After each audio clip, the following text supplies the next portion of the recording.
अस्सलाम वालेकुम वरहमतुल्लाहि वबरकातुहू। उम्मीद है आप सब खैरियत तंदुरुस्ती और आफियत के साथ होंगे। आप देख रहे हैं जेजेसी बाई सर जवाद।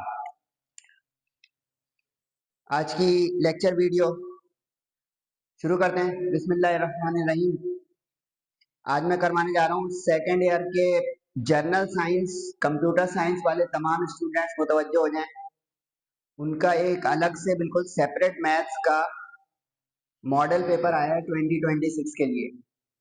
तो आज की वीडियो बड़ी कीमती है उन तमाम स्टूडेंट्स के लिए जिनके दिमाग में ये क्वेरीज हैं कि सर हमारा पेपर तो बिल्कुल अलग है इंजीनियरिंग वालों से। तो इसका जवाब यस है। तो एंड तक देखेंगे तो आपको तमाम क्वेश्चंस की रिप्लाई मिलेगी इंशाल्लाह, रिजॉल्व होंगे आपके मसाइल इंशाल्लाह।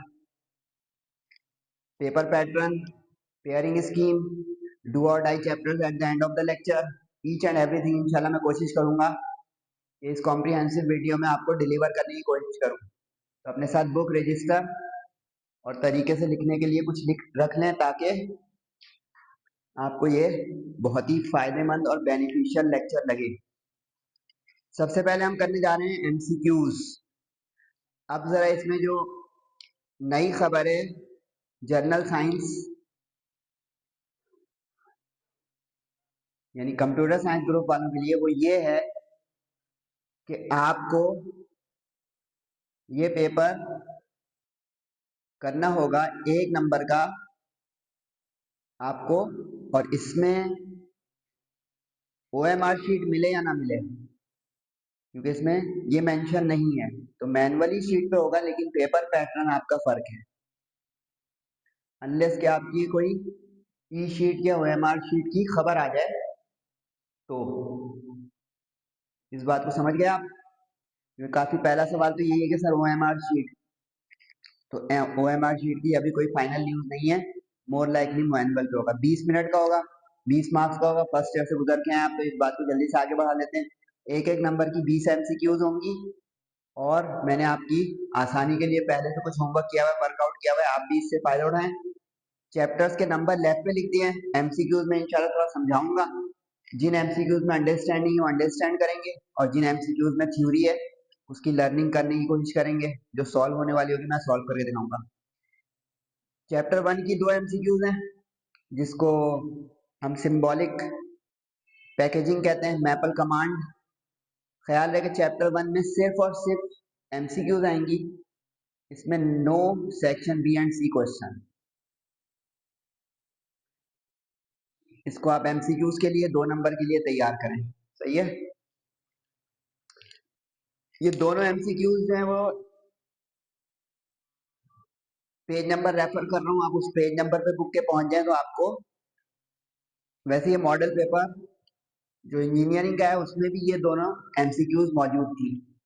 पेज नंबर 6 पर एक मौजूद है, आप उसको गो थ्रू कर लें। मैं आपको पिक भी दिखा देता हूँ। ये पेज नंबर 6 पे आपके आ गई है लिस्ट, अगर आपको नजर आ जाए तो आपको यहाँ से कमांड देगा और आपको उसका आउटपुट बताना होगा। जैसे अब जो इन्होंने पेपर में दिए पाई टू 5 डिजिट्स, अब पाई टू 5 डिजिट्स वाला जो उन्होंने दिया है, देखें पाई टू 5 डिजिट्स इवॉल्व करनी है, हमें इवेल्युएट करनी है। तो उसकी देखें कमांड है इवेल्युएट फंक्शन एफ पाई कॉमा 5, यानी पाई टू 5, कॉमा का मतलब होता है 2। अगर यहाँ पे पाई कॉमा 3 लिख देंगे तो पाई टू 3 डिजिट्स हो जाएगा, पाई कॉमा 4 लिख देंगे तो पाई टू 4 डिजिट्स हो जाएगा। तो इसका ऑप्शन आपको इस तरीके से मिल गया बगैर किसी छपाई के इवेल्युएट एफ पाई टू 5, यानी ऑप्शन ए। सही है। पेज नंबर 6 का रेफरेंस भी लिखने के इसकी लिस्ट इसके अलावा भी आ सकती है। The maple command matrix of 2 returns, ये भी मॉडल पेपर में आई हुई थी इंजीनियरिंग वालों की, पेज नंबर 16 पे मौजूद है। इस पेज नंबर पे आपको मैट्रिसेस से मुतालिक मैपल कमांड्स मिल जाएंगी तमाम।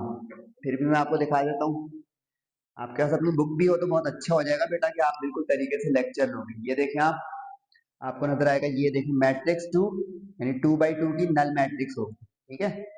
अगर 2 3 लिख देंगे तो इसका 2/3 की नल मैट्रिक्स होगी। ठीक है। लेकिन अगर वो आइडेंटिटी मेंशन कर देंगे 3 करके, तो 3 वाली आइडेंटिटी 2 लिख देंगे तो 2 वाली आइडेंटिटी। सही है। तो ये आपके पास इनपुट मैपल कमांड और ये उसका आउटपुट। तो इसको आप पेज नंबर 16 पे देख लें तो आपको मजीद पॉसिबिलिटीज भी मिल जाएंगी। तो हमारी वाली एमसीक्यूज में क्या लिखा है, मैट्रिक्स 2 यानी 2 order second order null matrix, इस कमांड का मतलब ये हुआ। सही है। इसका मतलब ऑप्शन सी हो गया आपका 001। इसके बाद चैप्टर 2 की 2 एमसीक्यूज हैं जिसका नाम था फंक्शंस एंड लिमिट्स। तीसरी एमसीक्यूज जो है मूड बदलने के लिए आसान से आ गई। अगर आपको एक आइडेंटिटी याद हो, एक आइडेंटिटी होती थी limit of x tends to 0 ax minus 1 over x is equal to ln of a। यहाँ पे ये जो a है कांस्टेंट रियल नंबर उसका ln। तो अब यहाँ पे सवाल में आ जाए लिमिट ऑफ 3 की पावर x, इसका मतलब यहाँ पे a जो है वो 3 है, तो अब ln 3 बस ढूंढे जल्दी से। ठीक है, फायदा हो रहा है लेक्चर का। तो ये रटने की कुछ चीजें हैं, जैसे अब ये आइडेंटिटी रटे रहे हैं लेकिन आंसर नहीं रटे। चैप्टर 2 का इन्होंने ये, अच्छा मजे की बात बताऊं, ये मॉडल पेपर का तगड़ा है। एंड में मैं इस पे कमेंट करूंगा कि इसमें एमसीक्यू कहाँ से दिए उसने।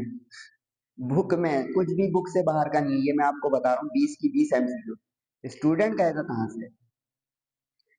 अब limit of n tends to infinity an, यानी an अगर हमारा ये nth टर्म फॉर्मूला है तो इसकी लिमिट क्या होगी। अब इस पे अगर आप गौर करें तो पहले इसको आपको फर्स्ट ईयर के चैप्टर नंबर 6 जो फैक्टोरियल नोटेशन थी उस पे जाना पड़ेगा। रिकॉल का बटन दबाएं, फैक्टोरियल नोटेशन एक होती थी, उससे हम पहुंचेंगे। कैसे सर पहुंचाएं। अब देखिए ऊपर n प्लस वन फैक्टोरियल, नीचे n फैक्टोरियल है, तो फैक्टोरियल डिक्रीज करता जाता है 1 बाई 1 टर्म। तो ऊपर हम एक्सपेंशन करते हैं n plus one into n factorial, रोकेंगे n पे। इस वाले n फैक्टोरियल को अनटच रखें, इसको भी खोलें आप, ये हो गया n plus one into n factorial. Sir इसका फायदा क्या होगा, कॉमन आएगा नीचे से, डिनोमिनेटर से कॉमन आएगा। कॉमन ले लिया n फैक्टोरियल तो क्या बचा बेटा, यहाँ बच गया 1 और यहाँ बच गया minus of n plus one. समझ में आ रहा है। इससे फायदा ये हो गया फैक्टोरियल हो गया फारिग, जो हमारी कबाब में हड्डी थी। अब जो बचेगा वो सवाल बन जाएगा सीधा n plus one over 1 minus n minus one, bracket खुल गया, 1 1 गया फारिग, n plus one over minus n। अब एलसीएम ब्रेक कर दें, इधर से ये एलसीएम ब्रेक, इधर से ये एलसीएम ब्रेक। समझ रहे हैं। ये हो गया माइनस वन और ये हो गया माइनस वन अपॉन एन। अब ये वो शक्ल आ गई हमारे फंक्शन की nth टर्म की कि अब इस पे लिमिट लग सकती है इंफिनिटी। तो देखिए माइनस वन अपॉन इंफिनिटी हो जाएगा। अब अगर हम इस पे लिमिट लगा दें तो ये माइनस वन अपनी जगह रहा, इस पे माइनस इंफिनिटी, ये वाला हिस्सा हो गया 0। तो बताएं 0 माइनस वन क्या होता है, माइनस वन। एक से आधा मिनट लगाएं आप एमसीक्यू उसको समझ के करें, तब मजा आएगा आपको। एप्टीट्यूड की तैयारी का भी टच आएगा, मान ले मेरी बात। इसके बाद चैप्टर 3 की 2 है, यानी जिसका नाम था differentiation. Average rate of change of this, rate change. Rate change का मतलब होता है अगर ये फंक्शन ऑफ एक्स है तो उसका रेट चेंज होगा डेरिवेटिव, ये जिसको हम यू भी लिख सकते हैं। ठीक है। अब उसने कहा है 2 से 2.3 तक का इसकी चेंज बताएं। तो इसका तरीका क्या होगा बेटा, पहले आप इसको डिफ्रेंशिएट करेंगे, चेंज आएगा जब डिफ्रेंशिएट होगा। तो अब इसका एफ डैश एक्स आ जाएगा एक्स स्क्वायर का एन माइनस वन से 2x और 4 का हो गया 0। अब ये समझे कि x में चेंज हो रही है x से डेल्टा x तक। ठीक है। अब 2 रखे इसमें पहले, ये हो गया 2 टू ज़ा 4 और इसी में अब 2 करके जो उसमें चेंज वाका हुआ 2 से 2.3 अब हो गया, तो इसका मतलब 2 इंटू 2.3 करेंगे। तो ये हो गया 4.6। अब उसने पूछा था रेट चेंज, यानी इन दोनों को आप देखें चेंज करके कितना हुआ, लेकिन उसने अब पूछा हुआ है एवरेज। एवरेज तो दो चीजों को प्लस करके डिवाइड करते हैं, तो ये आ गया 4 प्लस 4.6 डिवाइडेड बाई 2 एवरेज। कितना आ गया बेटा? 8.6 का आधा 4.3। देख रहे कहाँ से यानी सॉल्व करने वाली इक्वेशन वो भी है सब MCQs. Derivative of cos square x with sine square x, इसका तो एक्सरसाइज में भी सवाल है, आप लोग खुद सॉल्व करके भी देख सकते हैं।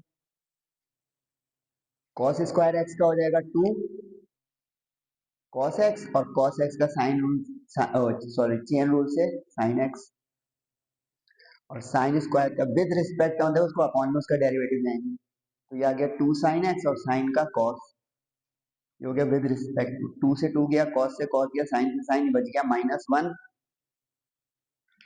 समझे कुछ? With respect to a function, तो वो रिस्पेक्ट वाला जो फंक्शन है उसका डेरिवेटिव डिनोमिनेटर में आ जाएगा, और जो मेन फंक्शन है वो ऊपर उसका डेरिवेटिव आ जाएगा। समझ रहे ना बच्चे? Very good. चैप्टर 4 की तो आ गई, यानी application of differentiation higher order derivatives. ये तो एक्सरसाइज की है, एक्सरसाइज आप लोगों ने की है मेरे साथ, एक्सरसाइज की है तो उसमें से ही है, ये एक्सरसाइज का है। इतनी देर के बाद पहला एक्सरसाइज में से एमसीक्यू आई, खोल के देख लें बुक, कोई भी इसमें से ऊपर वाली एक भी एक्सरसाइज की।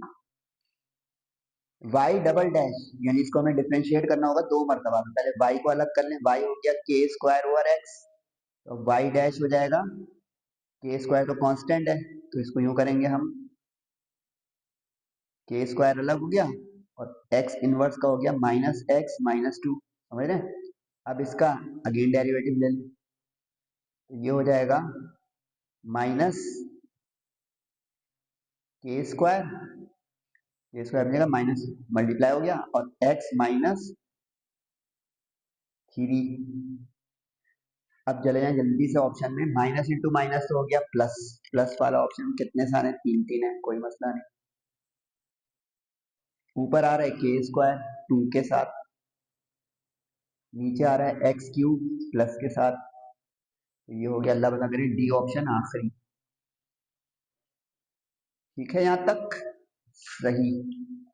उसके बाद tangent square x is decreasing, decreasing increasing function इस तरह पता चलता है बेटा कि अगर फर्स्ट डेरिवेटिव निकालें और वो लेस देन 0 नेगेटिव हो जाए तो डिक्रीजिंग है, अगर बिल्कुल साइड पे लिखें ये पॉजिटिव हो जाए तो ये इंक्रीजिंग है। ठीक है, अब जल्दी से इसको डिफरेंशिएट करें, आपको पता चल जाएगा कि डिक्रीजिंग फंक्शन है कि नहीं, क्योंकि फर्स्ट डेरिवेटिव चाहिए होता है ना। ये हो गया चेन रूल से 2 ऑफ टेंजेंट एक्स, और टेन का क्या होता है बेटा? Secant square x. ठीक है यहाँ तक। अब इसके अंदर जो है टेंजेंट एक्स होता है साइन अपॉन कॉस, इसको ऐसे ही रहने दें, कम वक्त में हो जाएगा। 2 ऑफ टेंजेंट एक्स और ये हो गया अपॉन में कॉस स्क्वायर एक्स। ठीक है, अब डिक्रीजिंग का सर कैसे पता चले? आसान सी एक ट्रिक बताता हूँ। टेंजेंट डिक्रीज होता है सेकंड क्वाड्रेंट में, फर्स्ट ईयर का आपने चैप्टर 10 पढ़ा होगा, इसमें टेंजेंट नेगेटिव होता है। सही है, अब आप सिर्फ चेक करेंगे सेकंड क्वाड्रेंट का कोई एंगल आ रहा है यहाँ पे, उससे आप फौरन पहुंच जाएंगे बगैर गोइंग इनटू डिटेल के। वैल्यू रख के बार बार देखेंगे 5/4 रखने से नेगेटिव आ रहा है कि नहीं, 5/6 से आ रहा है कि नहीं, क्योंकि अब देखिए सेकंड क्वाड्रेंट जो होता है वो होता है 90 से लेकर 180 तक। तो देखें अब ये 45 है, मतलब ये नहीं हुआ, ये 30 है, ये भी नहीं हुआ, ये 90 है, ये तो वर्टिकल एक्सिस पे आ गया। इसका अंदर 3π/4 यानी 135 डिग्री वाला हो रहा है, जिससे ये नेगेटिव हो जाएगा, यानी डिक्रीजिंग हो जाएगा। समझे कुछ मजेदार बातें? चैप्टर 5 आ गया, यानी वेक्टर फंक्शन की डिफरेंशिएशन। वो कह रहे कंटिन्यूअस एट, किस वैल्यू पर ये कंटिन्यूअस है। अब इसका तरीका भी आसान सा बता देता हूँ। आप इसमें ये देखेंगे कि जो ये फंक्शन है इसमें अगर हम डेरिवेटिव निकालने पहला पहला, तो उस डेरिवेटिव निकालने से उसकी वैल्यू पे फर्क ना पड़े। जैसे अब e की पावर t रख दूं, e की जगह 0 रख दूं फॉर एग्जांपल, तो ये 1 हो जाएगा, यानी i आ जाएगा। सही है। कॉस टी रख दूं 0 तो कॉस 0 भी 1 हो जाएगा, जे आ जाएगा। तो देखिए जवाब आ गया आई प्लस जे। कुछ समझे आप बात? बाकी रखेंगे ना तो अजीबो गरीब मंजर हो जाएगा। जैसे पाई रख के दिखाऊं, कॉस ऑफ पाई माइनस का 1 हो जाएगा, और ई की पावर माइनस पाई या पाई में तो फारिग हो जाएगा।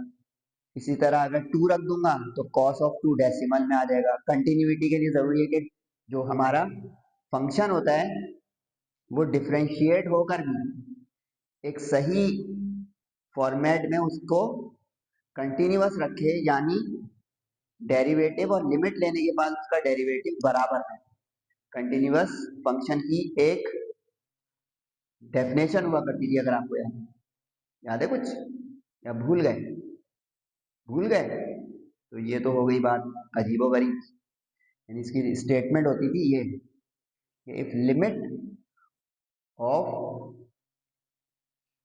टी, अब जैसे कोई भी इसमें जैसे मैं टी 0 से आ गया, अगर ये उस फंक्शन में यानी जीटी में रखने से बराबर आ जाए किसके,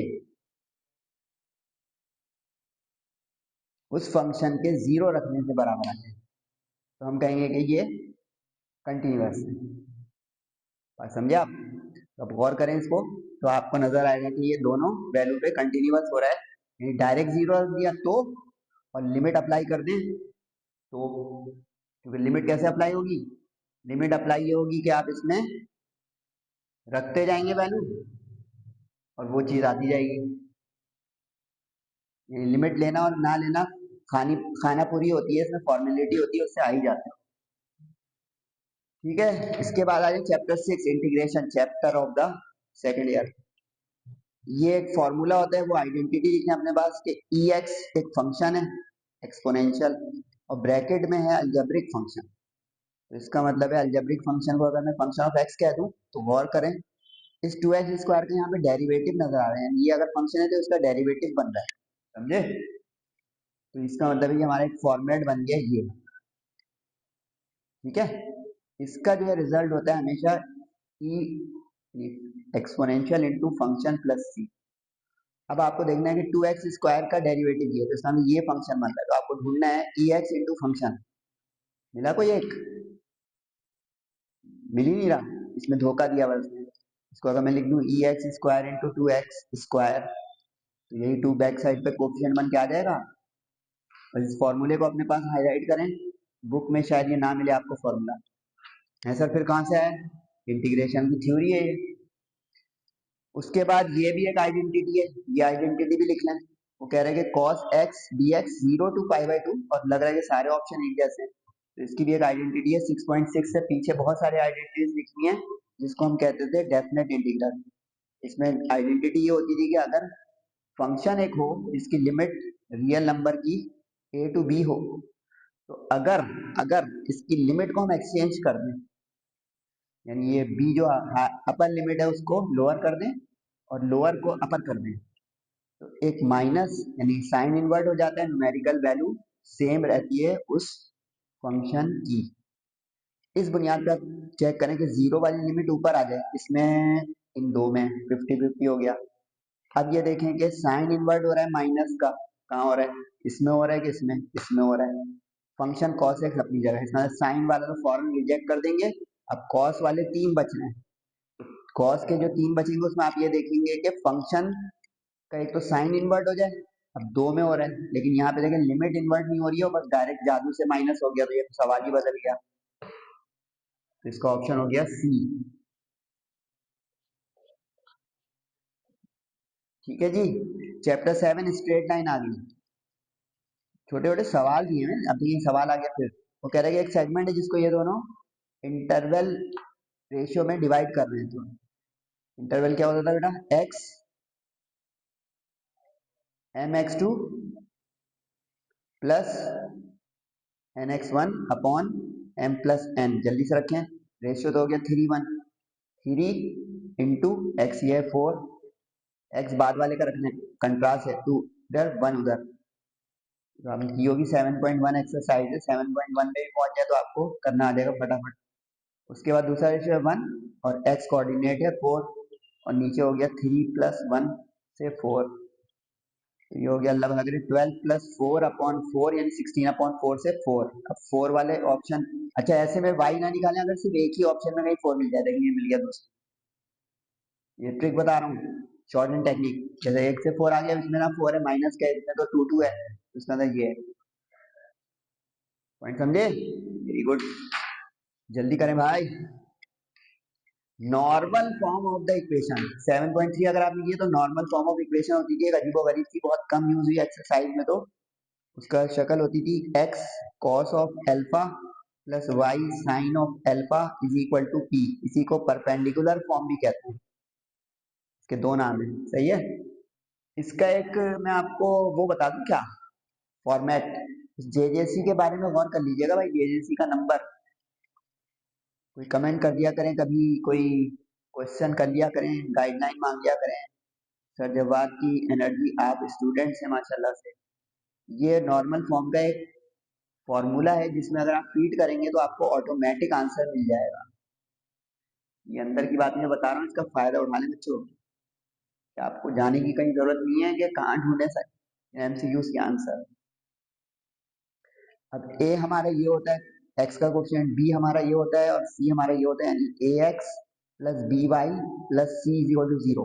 ठीक है, अब जल्दी से सिर्फ ये वाला फॉर्मेट, ए क्या है भाई, थ्री, थ्री किसके साथ है, इन तीन में है। जल्दी से आप बी पे पहुंचे, बी क्या है भाई, प्लस का 4, प्लस का 4 इन दो में, तो ये वाला देखिए कट गया, ये देखिए माइनस का 4 लिखा हुआ है, यहाँ पे हमारा बी प्लस का 4 है, सही है। यानी पे हमारे सवाल में ए हमारा 3 है, बी हमारा 4 है और सी हमारा माइनस का 12 है। ठीक है, अब ख्याल रहेगा इसमें इज इक्वल टू इधर करके माइनस सी लेना है। ठीक है, अब इसमें राइट पे जाके 12 हो रहा है प्लस का, जबकि हमारा सी था माइनस का, तो इसका ये उधर जाके माइनस इंटू माइनस प्लस हो जाएगा, ये वाला ऑप्शन नजर आया कैसे हुआ। यानी पहले हमने 3 में से कट शॉर्ट किए इस माइनस बी की वजह से, कि बी हमारा पॉजिटिव है, फिर अब इन दो में से 50-50 कैसे किया, कि ये सी उधर चला गया और फिर भी माइनस रहा, तो ये तो जादू हो गया, तो इसका अंदर माइनस ऑफ फॉर्मूला और माइनस ऑफ सी मिलकर हो गया प्लस, यानी ए ऑप्शन इसका आ जाएगा। तो ये हैंडी बड़ा फॉर्मूला है, नॉर्मल फॉर्म में रिड्यूस करने का डायरेक्ट फॉर्मूला है किसी भी लीनियर इक्वेशन की, यानी स्ट्रेट लाइन इक्वेशन की स्टैंडर्ड फॉर्म। चैप्टर 8 की दो आ गई, यानी सर्किल की, centre of the circle is lying on x axis, ये थ्योरी आ गई है। बताऊं क्या, ये अगर किसी सर्किल की इक्वेशन में y ना हो, नो टर्म इन y, तो उसका सेंटर जो है ना बेटा ऑन एक्स एक्सिस होता है, कंट्रास्ट, यानी अगर y एक्सिस, ओ सॉरी y का टर्म मिसिंग हो गया, जैसे इस सवाल को देखें इसमें y नहीं है, तो एक्स एक्सिस, अगर कभी नो टर्म इन x हो तो सेंटर y एक्सिस पे हो जाएगा। ठीक है, यानी अगर यहाँ पे 6y लिखा होता है, x वाला नहीं होता, तो ये वाला ऑप्शन ले लेते आप, सेंटर ऑन y एक्सिस। इसी तरह अगर कांस्टेंट टर्म ना हो, नो कांस्टेंट टर्म, तो इसका मतलब हो जाता है कि इसका सेंटर, बोले क्या, कांस्टेंट टर्म ना हो, एक्स और वाई हो, इसका मतलब पता है क्या है, एक्स वाई हो और कांस्टेंट टर्म ना हो, तो इसका मतलब ये हो रहा है कि इसका सेंटर जो है, बल्कि ये सर्किल जो है पास हो रहा है ओरिजिन से, पासिंग थ्रू ओरिजिन, और जिसमें कांस्टेंट टर्म हो और बाकी एक्स वाई वाली ना हो, तो सबसे बच्चा केस है जिसमें ऐसी शक्ल आ जाती है, ऐसी वाली, ये वाली, इसका मतलब होता है सेंटर एट ओरिजिन है, जिसमें कांस्टेंट टर्म ही ना हो। समझ रहे बात, ये वो बात समझता हो गया, जल्दी से आ जाए इस पे, क्या मतलब हो गया, सेंटर ऑन वाई एक्सिस, यानी ऑप्शन बी। ठीक जा रहा हूं,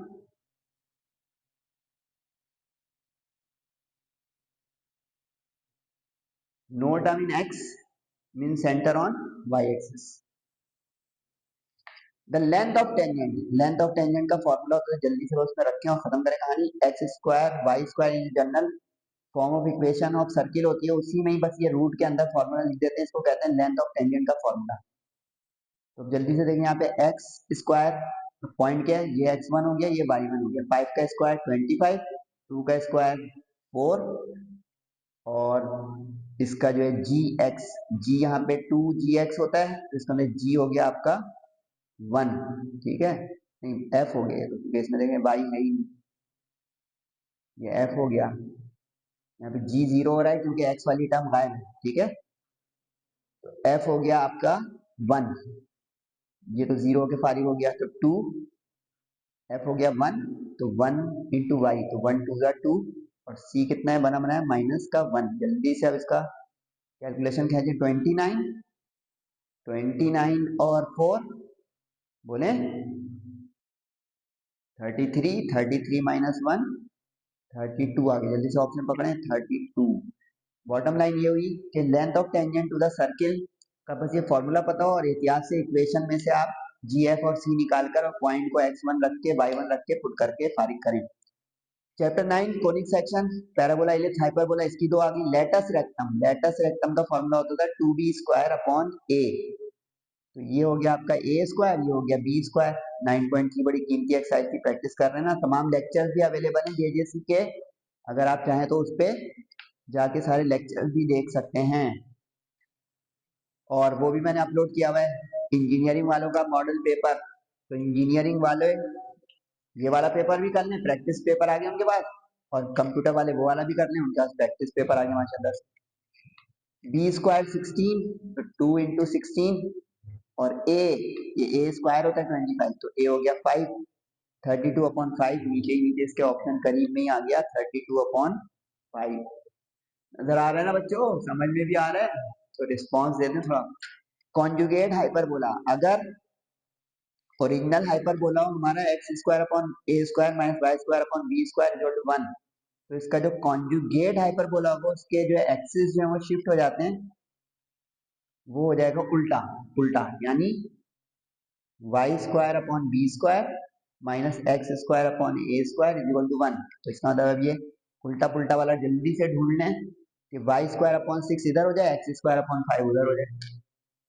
इसी तरह कभी x वाले का, ये तो कॉन्जुगेट एक्स एक्सिस वाले का होगा, कभी y एक्सिस, जैसा इसका ट्रांसवर्स एक्सिस x एक्सिस है, क्योंकि जो पॉजिटिव साइड ऑफ ओरिजिन होगा वो उसका एक्सिस होगा ट्रांसवर्स, ठीक है। और इलिप्स की पहचान ये होती है एक्सिस की, जिसको हम मेजर एक्सिस कहते हैं, कि बड़ा जो होगा x के अपॉन में बड़ा लिखा हुआ है a, यानी इसमें a b से बड़ा हो, अगर इधर लिखा होता तो वो y का मेजर एक्सिस होता। डिफरेंशियल इक्वेशन चैप्टर नंबर 10 की एक आ गई, इससे ये पता चला बाकी चैप्टर की दो दो होगी, 9 10 10 11 12 की एक है, 20 MCQs की डिस्ट्रीब्यूशन भी आ गई। डिफरेंशियल इक्वेशन चाहिए, यानी ये सॉल्यूशन है, ये सॉल्यूशन ऑफ डिफरेंशियल इक्वेशन है, इसका उल्टा रिवर्स जाना पड़ेगा। 10.1 आ गई है।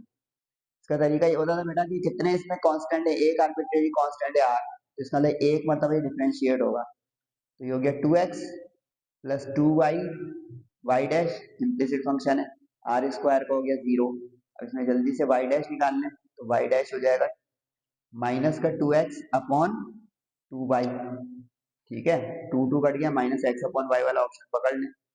अगर दो आर्बिट्रेरी कांस्टेंट होंगे वो तो सेक्शन बी का सवाल बन जाएगा, एक वाला एमसीक्यू में आ सकता है, ठीक हो गया। पार्शियल डिफरेंशिएशन चैप्टर 11, वो कह रहा है कि अगर फंक्शन ऑफ एक्स वाई हम देते हैं वाई ई एक्स, तो partial with x partial with y, partial with x का मतलब तो ये हो जाएगा बेटा कि आप इसमें y को साइलेंट कर दो कोफिशिएंट बना के, तो डिफरेंशिएशन सिर्फ आप करोगे किसकी, ई एक्स की, तो ई एक्स का डेरिवेटिव तो ई एक्स ही वापस आ जाएगा। अगर ये ऑप्शन आ जाए तो फौरन आप y वाला करें ही ना, ये दो में आ रहा है, दो में आ रहा है तो करना पड़ेगा y के लिहाज से।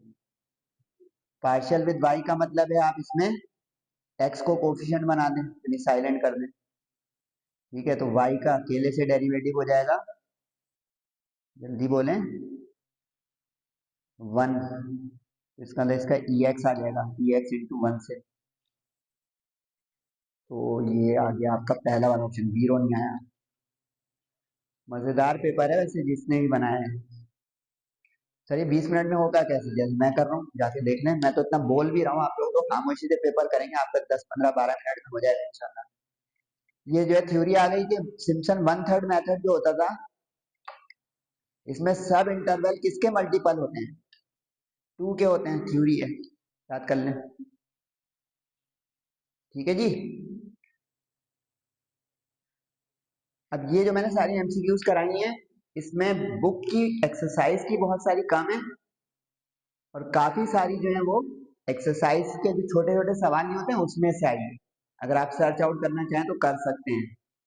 अब सबसे कीमती पैकेज है आज के लेक्चर का, जिसमें हम आपको सेक्शन बी और सी का पेयरिंग स्कीम और जायजा पेश करेंगे इस चीज का कि पेपर जो है उसके अंदर कहाँ कहाँ से कौन कौन से सवाल इस चैप्टर से कवर होंगे, पेयरिंग स्कीम हम जिसको कहते हैं। तो अपने साथ बुक रखना, उसकी मार्किंग करते हैं धड़ाधड़ और फायदा उठा लें। अब इसमें आपको सबसे पहले ये नोट करना है कि पूरा पेपर आपका कंपलसरी कर दिया उसने, ये सबसे मुश्किल खबर आ गई। 40 मार्क्स का 10 के 10 करने हैं, यानी कि इसका मतलब है ये 10 4 मार्क्स के पेपर के शुरू में स्टार्ट ऑफ पेपर में मिलेंगे, यानी बिल्कुल फर्स्ट ईयर का आपका मंजर है कि आप फर्स्ट ईयर पेपर दे के आए हो, ये सब बताने की जरूरत नहीं, आगे बढ़े जल्दी। तो 40 मार्क्स का आपका सेक्शन बी होगा, और 10 के 10 करने हैं। अब ये चॉइस कैसे बनेगी सर, अंदर अंदर और लगेगा संभालने। अच्छा ये बुक पे मार्क कर लें, जो मैंने एक कलर के पेन से लिखा हुआ है इसका मतलब है वो एक्सरसाइज का सवाल है, जिसपे EX लिख दिया है वो एग्जाम्पल है, यानी बुक की सॉल्व एग्जाम्पल भी आप लोग करें बच्चों, क्योंकि काफी सारी एग्जाम्पल है इस पूरे पेपर को अगर आप मार्क करेंगे तो। ठीक है, रिव्यू एक्सरसाइज का पूरे पेपर में 2 जगह सवाल है, वो सेक्शन सी में है, लेकिन जो कमजोर दिल हजरात हैं और खवातीन वो बुक की एक्सरसाइज और एग्जाम्पल पे काम करें, वरना मेरा टारगेट गेस्ट पेपर आप मंगा लें अगर, तो अकॉर्डिंग टू जो है न्यू मॉडल पेपर आपको JJC का मिल जाएगा, PDF मिल जाएगी अकॉर्डिंगली ऑल 6 सब्जेक्ट्स, अगर मंगवाना चाहे तो बिस्मिल्लाह। उसमें आपको ये इंपॉर्टेंट टकराते हुए भी नजर आएंगे माशाल्लाह से 80-90% में उससे अब, तो उसका आप कहेंगे ये तो यार JJC की अच्छी बात है। Physics, chemistry, English, Urdu, Pakistan studies और computer science, biology, each and every subject. ठीक है, ये एक्सरसाइज में अब देखिए इसने, ये देखिए इस सवाल के साथ कोई चॉइस नहीं है, चैप्टर 2 हो गया। ठीक है, 2.4 में से एग्जाम्पल सी दी उसने, चैप्टर 3 में से पेज नंबर लिखा है, स्लैश नंबर पेज नंबर है, चैप्टर 3 में से देखिए इसमें भी चॉइस नहीं है। ठीक है, अब पार्टिकल मूव्स चैप्टर 5, यानी देखिए एक हो गया फंक्शन लिमिट का, एक हो गया डिफरेंशिएशन का, एक चैप्टर 5 का हो गया जिसका नाम था डिफरेंशिएशन ऑफ वेक्टर फंक्शन, इसमें भी देखें चॉइस नहीं है, लेकिन ये एग्जाम्पल का सवाल दिया, ये भी देखें 2 एग्जाम्पल के हैं जिसमें चॉइस नहीं है। अक्सर स्टूडेंट एग्जाम्पल की तरफ नहीं जाते, मशवरा मानने जो 80-90 वाले हैं वो एग्जाम्पल करें, सेलेक्टिव एग्जाम्पल करें। मेरा जो टारगेट गेस्ट पेपर है उसने एग्जाम्पल की भी लिस्टिंग की हुई है। 6 चैप्टर का एक आ गया। अब यहाँ पे देखना है आपको कि देखिए शुरू के 4 पार्ट में और नहीं होगा, ये बिल्कुल विदाउट और हो गया, यानी कि ये शुरू के जो 4 पार्ट है 1 से 4 तक, समझ रहे हैं, यूं समझेंगे ये कंपलसरी हो गई एक तरह से, क्योंकि ये करना ही करना है, वरना सवाल फंस जाएगा, नीचे के 6 में और लगा हुआ है। अब देखिए यहाँ पे यूं आएगा कि आइदर पार्ट ए और बी, इसमें एक चैप्टर 6 का दिया और एक उसने जो है चैप्टर 12 का जोड़ दिया, और दोनों एग्जाम्पल हैं, बताएं भला। उसके बाद जो है उसने फिर इधर और किया, एक चैप्टर 6 का दिया इंटीग्रेशन का, और एक उसने चैप्टर 10 डिफरेंशियल इक्वेशन का जोड़ दिया। अब ये एक्सरसाइज के लिए दोनों, ठीक है, मार्क कर रहे हैं ना भाई। फिर उसने इधर और किया, अब उसने चैप्टर 7 स्ट्रेट लाइन का और उसके बाद 9 का जोड़ दिया, पैराबोला का, लेकिन दोनों एग्जाम्पल। गेम समझ में आ रही है आपको, नोट करें इसको बहुत मोटा मोटा, जहां पे एग्जाम्पल का सवाल दे रहा है वो एग्जाम्पल के साथ एग्जाम्पल को और मिला रहा है इन जर्नल ज्यादातर, और जहां पे एक्सरसाइज दे रहा है एक्सरसाइज को और मिला रहा है, ये अंदर की बातें फायदा उठाने भाई। इसका मतलब एग्जाम्पल को छोड़ना खतरनाक हो सकता है, खतरनाक इस सेंस में कि विद ड्यू रिस्पेक्ट जो स्टूडेंट नकल करते हैं गाइड बुक में एग्जाम्पल्स के सॉल्यूशन नहीं होते, एक्सरसाइज के होते हैं खाली, देख रहे हो कहाँ पे आपके पल्स पे हाथ रख रहा है, फायदा उठाएं भाई। 7.5 यानी कि स्ट्रेट लाइन का एक और पार्ट, और चैप्टर 8 सर्किल का जोड़ दिया उसने और के साथ। फिर आइदर और है, अब उसने चैप्टर 9 के साथ 8 को जोड़ दिया, यानी कोनिक सेक्शन और सर्किल। ठीक है, बुक के सवाल चल रहे हैं, ये एक्सरसाइज का है, ये दोनों भी एक्सरसाइज का है। ठीक जा रहे हैं, नोट कर रहे हैं ना भाई। आखिरी जो आया सेक्शन बी का 10वां पार्ट, वो उसने अब दिया एक चैप्टर 4 यानी हायर ऑर्डर डेरिवेटिव्स एग्जाम्पल में से। देखिए यहाँ पे एग्जाम्पल और एक्सरसाइज को मिक्सअप किया है सिर्फ, बाकी हर जगह देखें जहाँ एग्जाम्पल है वहाँ और भी एग्जाम्पल दी है। इसमें उसने चैप्टर 11 यानी पार्शियल डिफरेंशिएशन और हायर ऑर्डर डेरिवेटिव में और लगा। तो ये जरा अच्छा पेपर इस सेंस में कि प्रैक्टिस करें, इसमें अनएक्सपेक्टेड आप भी कह सकते हैं कोई चीज़ है। हाँ, थोड़ा आउट ऑफ ट्रेंड एक एक चीज़ है बता सकता हूँ, जैसे ये थोड़ा आउट ऑफ ट्रेंड है कि लोग, कहाँ गया सवाल मुझे, हाँ ये लॉग वाले के आदि नहीं होते हैं, तो जरा इसको आप कह सकते हैं कि ये एक थोड़ा सा आउट ऑफ ट्रेंड है। सही है, मैं आप देखे बता रहा हूँ कि स्टूडेंट किस सवाल को अनएक्सपेक्टेड तस्वुर करेगा। सही है, और ये अब जो फर्स्ट प्रिंसिपल यानी बाय डेफिनेशन का मतलब फर्स्ट प्रिंसिपल जो होता है, आमतौर पे स्टूडेंट ये एक्सपेक्ट कर रहा होता है कि ट्रिग्नोमेट्रिक फंक्शन का है। उसने देखिए एक्सरसाइज में से दिया है, चैप्टर नंबर एग्जाम्पल में से दिया है, जो देखो 3.1 एक्सरसाइज से पहले एग्जाम्पल, और हम आमतौर पे 3.23 से करना शुरू होते हैं ये सोच के कि यार ये तो शुरू की एक्सरसाइज अनइम्पोर्टेंट होती है। तो मेरे हिसाब से इस सेक्शन बी में दो पार्ट ऐसे बस हैं जो आउट ऑफ ट्रेंड है, मतलब एक्सपेक्टेड मामला है, लेकिन तैयारी स्विफ्ट एंड शार्प करनी पड़ेगी बच्चों। 5 क्वेश्चन, पांचों के पांचों यहाँ पे भी कंपलसरी, यहाँ 10 क्वेश्चन, 10 के 10 कंपलसरी। सही है जना, नो चॉइस। अब उसने लिख दिया आंसर 5 क्वेश्चन, लेकिन अंदर अंदर और है, सवाल पूरे 5 हैं। लिखेंगे ना आप कहेंगे अरे क्यों लिख दिया इतना, लेकिन इसने देखा एनी नहीं लिखा, एनी 5 क्वेश्चन नहीं लिखा, यहाँ पे लिखा है आंसर 10, एनी 10 नहीं लिखा, तुम्हें है ही 10, अंदर अंदर और है। ये फर्स्ट वाला पैटर्न कर दिया इस साल, जो फर्स्ट वालों का है ना, उनका ये हटो बच्चों पैटर्न है फिजिक्स केमिस्ट्री मैथ का। आपका तो मैथ्स का सिर्फ किया उसने, बचत हो गई आपकी। चैप्टर नंबर 10 और 10 में ही और लगा दिया, यानी इसका डिफरेंशियल इक्वेशन का, और दोनों एग्जाम्पल हैं। एंड में मैं पेयरिंग स्कीम के साथ डू और डाई चैप्टर बताऊंगा, वो देख के जाइएगा। और खत्म पे आ रहे लेक्चर, तो जरा जेजेसी के ऊपर नजरें करम कर लें कि कुछ चाहिए तैयारी के लिए स्टफ, नोट्स भी अवेलेबल हैं, क्वालिटी नोट्स। अगर आप बिल्कुल एंड तैयारी कर रहे हैं बोर्ड एग्जाम के लिए, रमजान के भी आखिरी सातें हैं और आगे ईद के बाद थोड़े ही दिन होंगे आपके पास इम्तिहान में, तो वो सब मंगवाने के लिए आप कांटेक्ट कर सकते हैं इस पे। चैप्टर 2 की लिमिट्स 3, 2 करनी है इसके अंदर चॉइस। डेरिवेटिव चैप्टर 3 का 3, उसमें से लेकिन हम देखें इन दो में उसने रिव्यू एक्सरसाइज का दे दिया। आप रिव्यू एक्सरसाइज कर रहे हैं बच्चों, सर आ सकती हैं रिव्यू, बहुत सेलेक्टिव, बहुत थोड़ी सी। मेरे जो टारगेट गैस पेपर है, रिव्यू का भी एक पैकेज है, एंड में 10-15 सवाल, अगर चाहें तो उसको मंगवा लें, तो एक एक चीज आपको माशाल्लाह नजर आ जाएगी।